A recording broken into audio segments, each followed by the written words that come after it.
हिंदी की सुरुचिपूर्ण और उत्कृष्ट कहानियों के चैनल में आज सुनिए हिंदी की प्रतिष्ठित लेखिका डॉक्टर किसलय पंचोली जी की लिखी हुई कहानी मैं तुम्हें फिर मिलूँगी। तो शुरू करें कहानी मैं तुम्हें फिर मिलूँगी। यार अमित, तू पागल हो गया है क्या? या तुझे कुछ समझ नहीं आ रहा? कैसी बेसिर पैर की बहकी बहकी बातें कर रहा है? Sorry, I can't help you.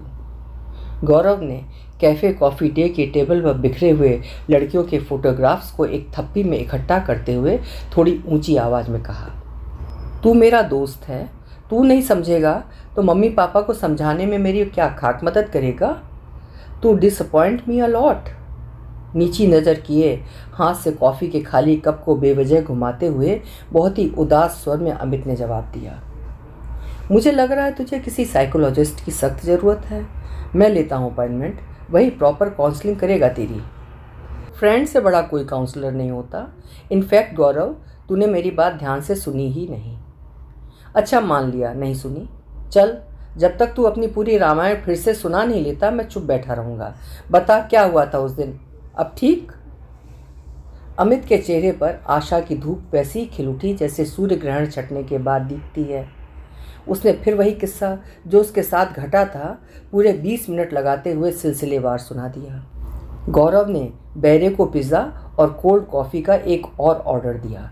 देना ज़रूरी था। वो उनकी टेबल की ओर बार बार इस तरह देख रहा था कि ये दोनों उठ क्यों नहीं रहे। उसने वेटिंग क्यू में लगे एक परिवार को, जिसमें पति पत्नी और छोटा बच्चा था, इशारे से इस खाली होने वाली टेबल पर बैठने को इंगित भी कर दिया था। और कुछ कहना बाकी है? दोस्त के हाथ पर प्यार से हथेली रखते हुए गौरव ने पूछा। नहीं, अब बता तेरा क्या कहना पड़ रहा है? अमित ने कुछ इस तरह से उत्तर के साथ प्रति प्रश्न रखा मानो कह रहा हो वही कहना जो मैं सुनना चाहता हूँ। लेकिन सच्चा दोस्त मुंह देखी चापलूसी भरी बात थोड़ी करता है। सो गौरव ने कहना शुरू किया, देख, जो मैं समझा कहता हूँ। अब तक की कहानी का लब्बो लुआब यह है कि तुम दिल्ली से इंदौर आने के लिए निजामुद्दीन में बैठे हो। तुम्हारी बर्थ है 37। तभी एक लड़की आती है। वो गुलाबी सलवार कुर्ती में स्मार्टली ड्रेसअप है। उसके बाल रेशमी काले और लंबे हैं। उसकी बड़ी बड़ी और कजरारी आंखों में बला की चमक है। उसकी उपस्थिति से कंपार्टमेंट की हवा में बहुत महीन, प्यारी और भीनी भीनी सी सुगंध फैल रही है। तुम उसे पूरी तरह निहार भी नहीं पाए हो और वो कहती है, आप अभी भले बैठे रहें पर 37 बर्थ मेरा नंबर है। मतलब वो कहना चाह रही थी कि रात को वो अपनी बर्थ पर ही सोएगी, कोई एक्सचेंज वगैरह नहीं करेगी। तुम हतप्रभ से उसे देखते रहे। और कोई होता तो शुरू हो जाते, ऐसे कैसे भाई साहब, ये बर्थ मेरी है, आप जाकर टीटी से बात करें। तुमने लेकिन कुछ नहीं कहा। और उस समय तुम पक्का यही सोच रहे होगे, चलो इतनी देर वो मेरी ही बर्थ पर बैठेगी, है ना? और फिर उसने उसकी बात के प्रमाण स्वरूप उसका टिकट तुम्हारे आगे कर दिया। वाकई उसकी बर्थ का नंबर भी 37 ही था, पर तुम्हें उससे कहना पड़ा, मैडम आपका टिकट निजामुद्दीन एक्सप्रेस का है ही नहीं, ये तो राजधानी का है और वो ट्रेन प्लेटफॉर्म नंबर 4 से 10 मिनट में डिपार्ट होने वाली है। ओह, ऐसा क्या? मैं आई निजामुद्दीन से थी। शिट, वही याद रह गया। उसने मोहक अदा से सिर थामा और आगे जल्दी जल्दी कहा, thanks for telling me the truth. Okay, मैं तुमसे फिर मिलूँगी, कहाँ और कैसे मैं नहीं जानती।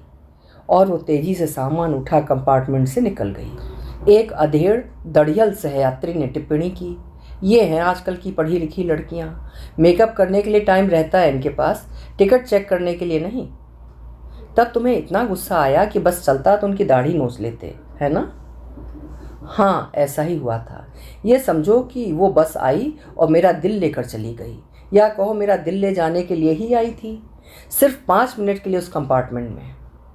मैं चाहता हूँ तुम उसे तलाशने में मदद करो और तब तक मम्मी पापा को मुझे और दूसरी लड़कियाँ बताने से रोको। एक बार वो मिल भर जाए सब सेट हो जाएगा। और फिर देखो, उसने ये कहा भी था, मैं तुम्हें फिर मिलूँगी, कहाँ और कैसे मैं नहीं जानती। अपने में खोए से अमित ने कहा, बरखुरदार, ओ मेरे शेख चिल्ली, तुम हो किस दुनिया में? सी यू, हम फिर मिलेंगे, ऐसा हर दूसरा यात्री पहले से कहता है। ये सामान्य शिष्टाचार भर है। इसका अर्थ ये बिल्कुल भी नहीं कि वो तुम पर आसक्त होकर ऐसा कहकर गई है, समझे? इसका मतलब तुम अब भी यही कह रहे हो कि तुम उसे ढूंढने में मेरी मदद नहीं करोगे? अच्छा बाबा, करूँगा, पर एक शर्त है। कैसी शर्त?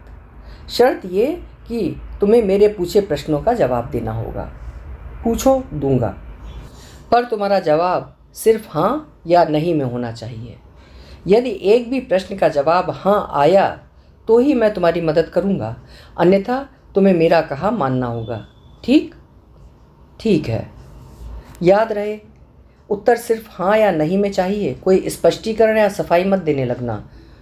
तो सुनो, पहला प्रश्न है, तुमने उसका नाम पूछा? नहीं। उसके माता पिता का नाम पता किया? नहीं। उसके भाई बहन या दोस्त का कोई जिक्र हुआ? नहीं। तुम्हें उसका पता मालूम है? नहीं।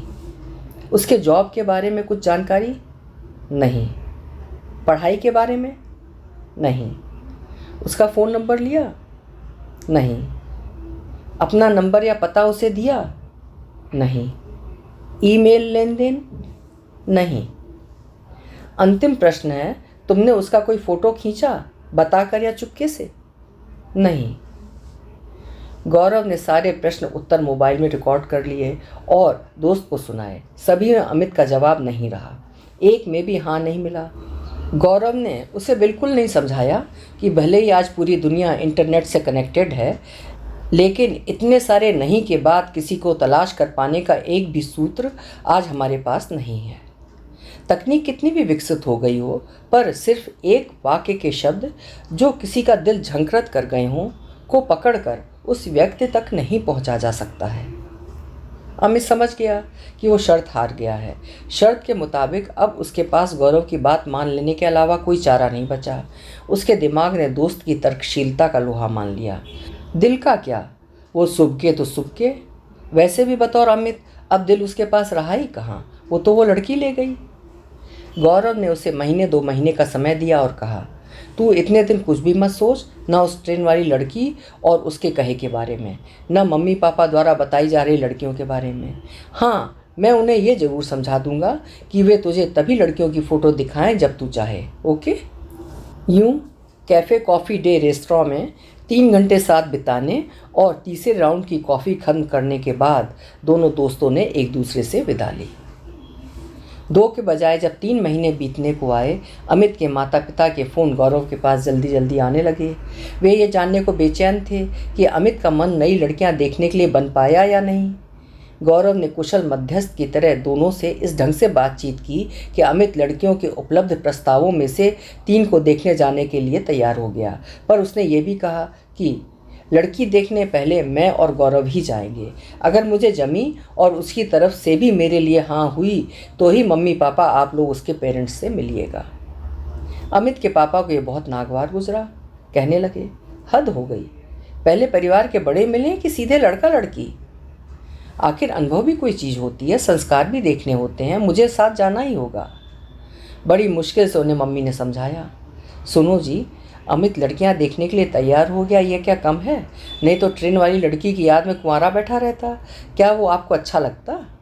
शादी उससे करना है, वो देख ले पहले, क्या फ़र्क पड़ता है? इसमें आप खामखा कोई अड़चन न डालें प्लीज़। मम्मी सही कह रही हैं पापा जी, मैंने कैसे टैक्टफुली अमित को राज़ी किया है मैं ही जानता हूँ। कभी वो फिर बिदक गया तो अपन काम को बस आगे बढ़ाने की सोचें। गौरव ने भी पापा को समझाया। वे बड़ी मुश्किल से मन मारकर राजी हुए। 2 लड़कियां देख चुकने और वहां रिश्ता नहीं जम पाने के बाद अमित का उत्पन्न करवाया गया उत्साह बुझ सा गया। उसने गौरव से कहा, ऐसा कर, इस तीसरी लड़की को तू ही देखा, मैं हुआ तो फिर बाद में ही देख लूँगा। नहीं यार, तेरी खातिर मैंने पापा जी को जाने से रोका, तुझे चलना ही होगा। दोनों जब लड़की के घर पहुँचे, उसके पिताजी बाहर ही मिल गए। आइए आइए के बाद सीधे गौरव की ओर मुखातिब होकर कहने लगे, आप अमित जी के दोस्त हैं ना? चलो मैं आपको कॉलोनी की सैर करवा के लाता हूँ। यहाँ बहुत बढ़िया गणेश मंदिर है। अब ये दोनों एक दूसरे को देख समझ लें। मैंने वाइफ को भी उसकी सिस्टर के यहाँ भेज दिया, आजकल ज़माना यही करने का है। अमित ने सोचा ये मुझसे भी बड़े वाले निकले। खैर, दोनों ने लड़की के पिता की बात मान ली और कर भी क्या सकते थे। अब ड्राइंग रूम में केवल अमित ही बैठा बचा। लड़की अंदर से आने वाली है। जैसे ही वो आई, अमित को लगा पूरी दुनिया तेज़ी से लट्टू की तरह घूम रही है, हर चीज़ घूम रही है। क्या मुझे चक्कर आ रहा है या कि मैं सपना देख रहा हूँ? उसने अपने आप को चिकोटी काटी। ओह माय गॉड, ये तो मैं किसे देख रहा हूँ? वही गुलाबी परिधान में स्मार्टली ड्रेस्ड अप होना, वही रेशमी काले और लंबे बाल होना, वही बड़ी बड़ी और कजरारी चमकती आंखें, हवा में घुलती वही बहुत महीन प्यारी और भीनी भीनी सी सुगंध। दोनों एकटक एक दूसरे को देखते रह गए, अपलक निहारते रहे। कोई बातचीत नहीं, बस नैनों से प्यार की भाषा में आलाप लेते रहे, एक दूसरे की नज़रों के जादू से विंधते रहे। दोनों को लगा कुछ तो है ऐसा दृश्य शक्ति से तरंगित तार के बंधन जैसा, जिसका गुरुत्व हमें करीब ला रहा है, नहीं ला चुका है। भौतिक रूप से हम आज आमने सामने हैं, पर आत्मिक रूप से शायद उसी दिन से एक पाश में बन चुके हैं जब निजामुद्दीन ट्रेन में टकराए थे। एक दूसरे के लिए बने होने का एहसास दोनों को बराबरी से महसूस हुआ। दोनों जैसे मूर्तिवत हो गए। काफ़ी देर बाद अमित ने बेहद मुलायम स्वर में कहा, तुम वही कहो ना जो उस दिन कहकर ट्रेन से उतर गई थी? लड़की आपात मस्तक शर्म से लाल हो गई और बोली, हाँ याद है मुझे, कहा था मैंने, मैं तुम्हें फिर मिलूंगी। कहाँ और कैसे मैं नहीं जानती, पर अपने ही कहे की अतल गहराई को मैं आज समझी हूँ। तब तक गौरव लड़की के पिता के साथ कॉलोनी और मंदिर घूमकर वापस आया।